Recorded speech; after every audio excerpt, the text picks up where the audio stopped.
Today we are going to learn how to create a simple LED circuit. Before we start, let's look at all the components used in this activity. We are using a breadboard, jumper wires, a red LED, a resistor and a battery. First, we place the breadboard on the table.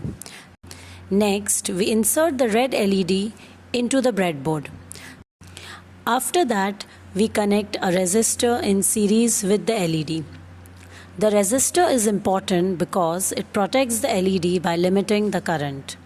Now, using jumper wires, we connect the positive terminal of the battery to the resistor and LED. Then, we connect the negative terminal of the battery to the negative leg of the LED. Our simple LED circuit is now complete.